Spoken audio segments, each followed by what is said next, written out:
देखिए चीन 1979 में जब यूएस और रशिया कोल्ड वॉर में थे, rather Soviet union at that time, तो कोल्ड वॉर वर्चुअली हाइट पे था। उस वक्त में सोवियत यूनियन ने, आप जानते हैं कि अफ़गानिस्तान के ऊपर हमला किया कम्युनिस्ट गवर्नमेंट के फेवर में, और उनके रिलेशंस उस वक्त चीन के साथ ठीक नहीं थे।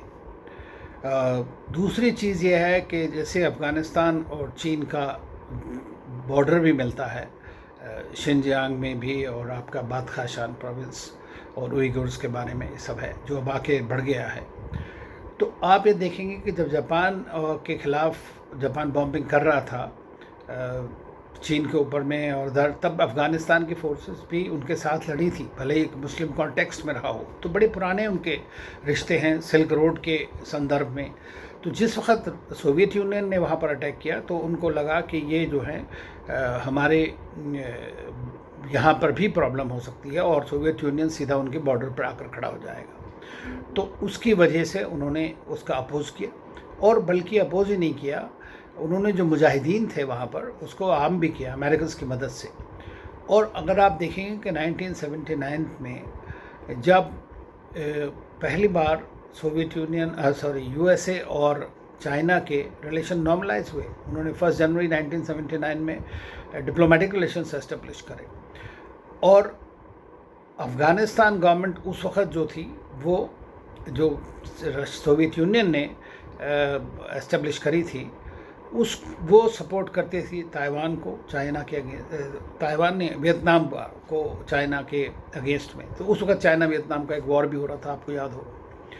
तो इन सब चीज़ों के जियोपॉलिटिक्स के चलते और चाइना के बड़े पुराने रिश्ते, चाहे वो सिल्क रोड के संदर्भ में हो, उनके ट्रेडिंग कॉन्टेक्स्ट में हो, उनके जियोपॉलिटिकल उसके कॉन्टेक्स्ट में हो, तो वो उन्होंने पूरी तरह से निभाए अफ़गानिस्तान के साथ में। और वो काफ़ी उनको एड भी देते थे, सपोर्ट करते थे पूरा।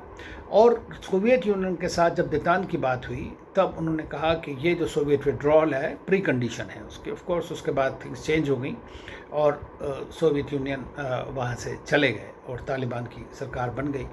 तो उसको उन्होंने तब से उनके जो हैं रिश्ते तालिबान जो मुजाहिदीन ही थे उस वक़्त के, तब से कहे जा सकते हैं कि चले चले आ रहे हैं उनके। तो उन्होंने काफ़ी इस बात में बातें की हैं और जो बड़ा आज तक की, अब आज अगर आप देखेंगे इसको तो दो संदर्भ में देखना पड़ेगा। एक तो geopolitics in their own region, और दूसरा ये कि जो टेररिज्म जो बढ़ गया है बाद में और उसके संदर्भ में। तो दोनों ही तरह से चीन को इस बात का ख़तरा था।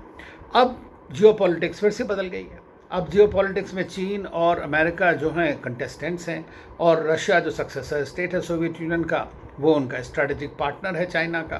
तो अब वो दोनों मिलकर के इस बात को कर रहे हैं। लेकिन अफ़गानिस्तान एक तरह से बफर स्टेट था जो सोवियत इन्फ्लुएंस में था। आज सोवियत यूनियन सेंट्रल एशिया तक अपना प्रभुत्व मानता है एक तरह से, और उनको अपना सिक्योरिटी एक पैरामीटर समझता है। इसलिए वो अफ़गानिस्तान में काफ़ी इंटरेस्टेड है कि जो भी सरकार आए उसके साथ बातचीत कर सकें। तो चीन और तालिबान के रिश्ते, तालिबान मैं समझता हूँ कि हमेशा से रहे हैं, इसमें कहीं गए नहीं हैं। लेकिन अभी जो पिछले कुछ सालों में वो और तीव्र गति में प्राप्त हो गए, क्योंकि जब से अमेरिका ने वहाँ से निकलने की बात करी है तो तब से उन्होंने इस बात को काफ़ी कोशिश किया है कि पाकिस्तान की मदद से, जो कि पाकिस्तान हमेशा पहले तो आप जानते हैं कि वो सेंटो सीटो यूएस और नॉन नेटो अलाई भी था, तो उसके साथ रिलेशंस चाइना की बहुत इम्पोर्टेंट है।